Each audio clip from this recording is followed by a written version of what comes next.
జరగడానికి అన్ని ఏర్పాట్లు చేశారు ఈసీ. మొత్తంగా సిఆర్పిఎఫ్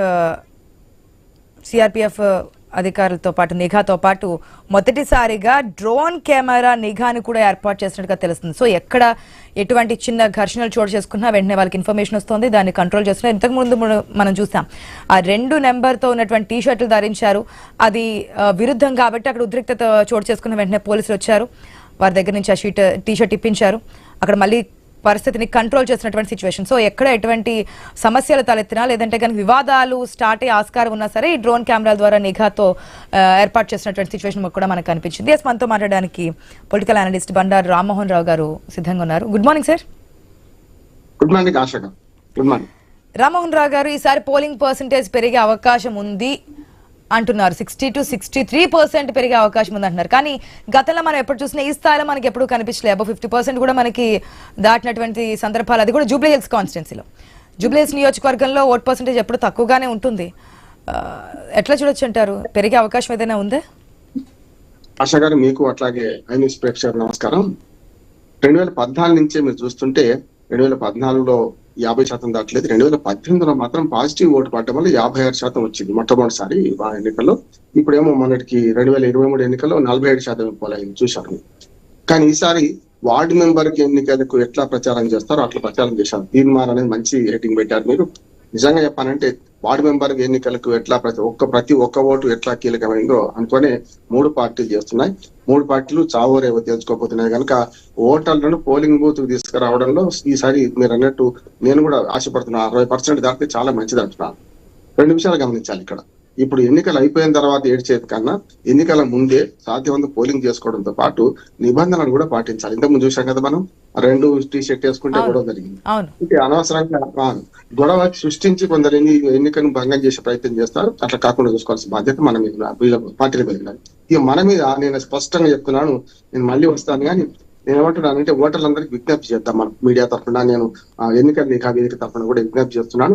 దయచేసి ఓటు వేయండి, ప్రశ్నించండి. ఓటు వేయకుండా ఇంట్లో కూర్చొని పడకులిచి రాజకీయాలు చేసి ఈ ప్రభుత్వం తప్పు చేస్తుంది, ఆ ప్రభుత్వం తప్పు చేస్తుంది, ప్రతిపక్షం తప్పు చేస్తుంది, రాజకీయ పార్టీల విమర్శల కంటే నేనైతే మొదటి నుంచి అంటున్నాను, ఓటు వేద్దాం, ప్రశ్నిస్తాం.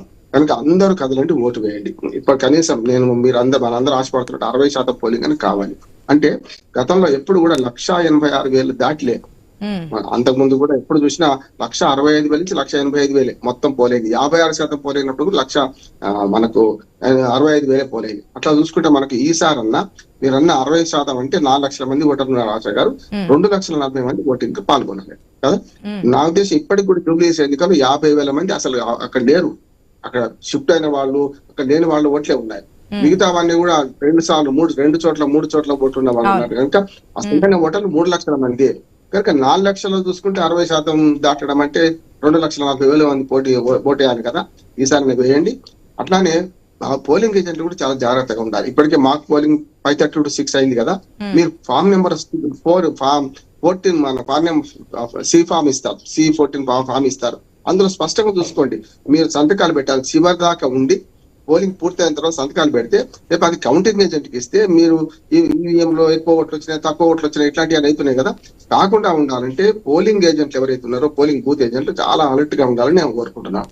లేకపోతే తర్వాత ఆరోపణ చేస్తే లాభం లేదు, గత జల సేతుబంధనం అవుతుంది. ఇప్పుడు చేయాల్సిన పని ఏంటంటే, ఇప్పుడు వస్తున్న వాళ్ళందరూ కూడా కొంచెం లేబర్ క్లాసు లేకపోతే అభ్యర్థులకు సంబంధించిన వాళ్ళు ఓటు వేసిపోతే బయట పనులు చేసుకోవచ్చు కదా. రాజకీయ పార్టీల వాళ్ళు వస్తున్నారు, కొంచెం పని చేసుకుందామనే వాళ్ళు వస్తున్నారు. కానీ అసలు కదలాల్సింది ఎవరంటే ఇంట్లో కూర్చొని టీవీ చూసే వాళ్ళందరూ కూడా దయచేసి కదలాలి. ఇందులో సెలబ్రిటీస్ ఉన్నారు, ఇందులో మళ్ళీ సినిమా సెలబ్రిటీస్, రాజకీయ సెలబ్రిటీస్ కూడా, చిరంజీవి లాంటి వాళ్ళు కూడా ఇందులో ఉన్నారు, కేటీఆర్ లాంటి రాజకీయ సెలబ్రిటీస్ కూడా ఉన్నారు. కనుక వాళ్ళందరినీ ఓటు వేయాల్సి కోరుతున్నాం. రెండోది చెప్తున్నాను ఏంటంటే, ఘర్షణలు జరగకుండా మంచి ఏర్పాట్లు చేశారు. ఈసారి 3 ముఖ్యమైన విషయాలు జరుగుతున్నాయి అక్కడ. ఒకటేమో మన బ్యాలెట్ పేపర్ మీద కలర్ ఫోటో పెద్దగా అంటే కనపడాలి, బాగా కనపడాలి. రెండోది మీరు సెల్ ఫోన్ డిపాజిట్ కేంద్రాలు పెట్టారు. 3ది డ్రోన్ కెమెరా ద్వారా చేస్తున్నారు. మన వెబ్ కాస్టింగ్, దాంతో పాటు ఫేస్ రికగ్నిషన్ కూడా కొన్నిట్లో పెట్టారు. ఇవన్నీ ఉపయోగించుకుందా నష్టం ఉన్నది. ఇంకోటి ఏంటంటే, ఖచ్చితంగా ఏ మతమైన ఏ కులమైనా ఫేస్ రికగ్నిషన్ సహకరించాలి. మేము సహకరించమంటే లాభం లేదు. ఇప్పుడు 2వ నెంబర్ టీ-షర్ట్ చేసుకుని వచ్చిన వాళ్ళు ఎట్లా మేము ముఖం చూపించాము అనే వాళ్ళని కూడా తప్పనిసరి ముఖం చూపించాల్సిన అవసరం ఉంది. ఐడెంటిటీ లేకుండా లోపలికి పంపించే ప్రసక్తి లేదు. ఈసారి చాలా పకడ్బందీ ఏర్పాట్లు చేశారు. ఎన్నికల కమిషన్ కూడా అనేక 17 మార్పులు తీసుకొచ్చింది. నేను చెప్పిన 3 మార్పులు మన కొత్త మార్పులు అంటున్నాడు. వీటితో పాటు ఎన్నికల లోపలికి పోయిన తర్వాత మనం ఎవరికి ఓటేస్తామో నిర్ణయించుకొని పోయే వాళ్ళు కొందరు ఉంటారు, నిర్ణయించుకొని వాళ్ళు ఉంటారు కొందరు. బ్యాలెట్ పేపర్ ను సమగ్రంగా పరిశీలిస్తే 4 యూనిట్లు ఉన్నాయి. అక్కడ 4 బ్యాలెటింగ్ యూనిట్లు ఉన్నాయి. మీరు ఎవరికి వేస్తారో నిర్ణయించుకోవడానికి 4 బ్యాలెట్ యూనిట్స్ చూసుకోవాల్సిన అవసరం ఉంది. ఎందుకంటే ఇప్పుడు జాతీయ పార్టీలు ఫస్ట్ బీజేపీ, తర్వాత కాంగ్రెస్, తర్వాత టిఆర్ఎస్, ఆ తర్వాత వరుసగా ఇండిపెండెంట్లు, రిజిస్టర్డ్ పార్టీలు ఉన్నారు. 55 మంది అంటే ఒక్కొక్క ఈవీఎంలో 16 మంది పడతారు. 16 అట్లా కంట్రోలింగ్ యూనిట్ ఒకటే ఉంటుంది. మీరు కంట్రోలింగ్ యూనిట్ లో ఓటు పడేదాకా ఆగండి, పీప్ సౌండ్ రాగని చూడండి. ఇంకొక మాట ఓటర్లకు మన విజ్ఞప్తి ఏంటంటే, మీ వీవీప్యాట్ లో మీరు వేసిన ఓటు సక్రమంగా పడ్డదా లేదా అనేది వీవీప్యాట్ లో కనపడుతుంది. 7 సెకండ్లు కనపడుతుంది. చూసుకోవాల్సిన అవసరం ఉంది. ఇప్పుడు అనవసరంగా పార్టీలు కూడా ఏం చేస్తున్నాయంటే, ఇంత విజ్ఞానం వచ్చిన తర్వాత కూడా ఈవీఎం మీద ఆరోపణలు చేస్తుంటారు.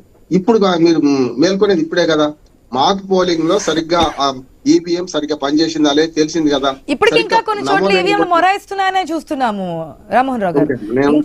ఇంకా కొన్ని చోట్ల పోలింగ్ కూడా స్టార్ట్ కాలేదు. అవును, నేను పొద్దు నుంచి ఉన్నాను టీవీలో. వాళ్ళు ఏమంటున్నారంటే, మొరాయించిన ఈవీఎం మళ్ళీ చేస్తాము, రిపేర్ చేస్తాం, వెంటనే కొనసాగేటట్టు చేస్తామని ఈసీఐ ఇంజనీర్లు కూడా ఇప్పుడు ఉన్నారు ఆల్రెడీ. వాళ్ళు ఆ ప్రయత్నం చేస్తున్నారు. ఇంకోటి ఏంటంటే, కనీసం 20% ఈవీఎంలు స్పేర్ లో పెట్టారు. అంటే ఒక ఈవీఎం మొరాయించిందంటే వెంటనే ఈవీఎం తీసుకొచ్చి పెట్టే పరిస్థితి ఉన్నది. అది కంట్రోలింగ్ యూనిట్. మొరాయించేది అన్ని కంట్రోలింగ్ యూనిట్లే. నా ఉద్దేశం ఏంటంటే, కంట్రోలింగ్ యూనిట్ సరిగ్గా పనిచేయకపోతే అక్కడ నొక్కినా కూడా ఆ ఓటు నమోదు కాదు కదా.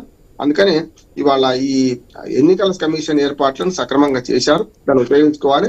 అన్నిటికంటే నేను మళ్ళీ విజ్ఞప్తి చేస్తున్నాను, ఓటు వేయండి, ప్రశ్నించండి. ఓటు వేయకుండా హైదరాబాద్ నగరంలో ఇప్పటికి కూడా మీరు అన్నట్టు మనందరూ ఆవేదన అదే కదా.